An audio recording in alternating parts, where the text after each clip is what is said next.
too late to say sorry now. One day though, Yeah, yeah. Nairobi cries tonight. Alikuwa msichana wa ndoto zake, akicheka tu maisha yake. Tatu ikageuka moto wa dunia.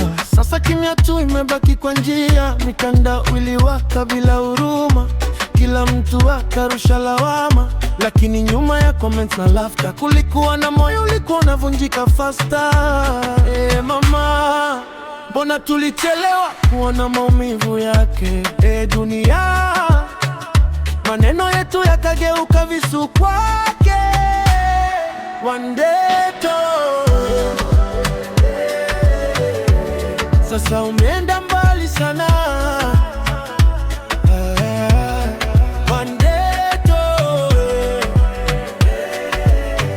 Tulikuumiza bila kujua mama, moto wa maneno kawaka online. Sasa machozi yananguka all night. One day,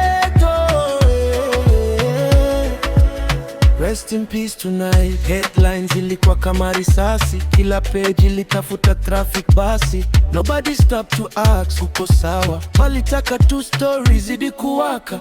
Sasa watu wanapost RIP, lakini jana walikuwa kwa comments deep. Maisha ya mtu sio entertainment, pain ya ndani sio content. Tulicheka bila kujua anaumia, tuliongea sana bila kusikia. Sasa kimya tu kimejaa njia. Dunia, hasira zetu zimebeba majuto, na sasa jina lake linabaki kwa kumbukumbu. One day to forgive this cold world mama. Kesho kitokea mwingine tena, tutachache kama tutaifunza.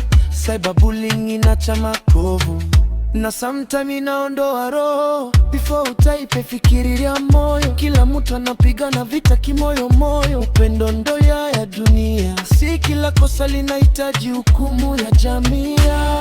One day sasa umeenda mbali sana. One day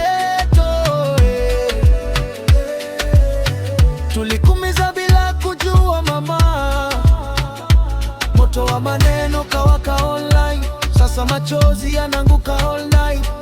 One day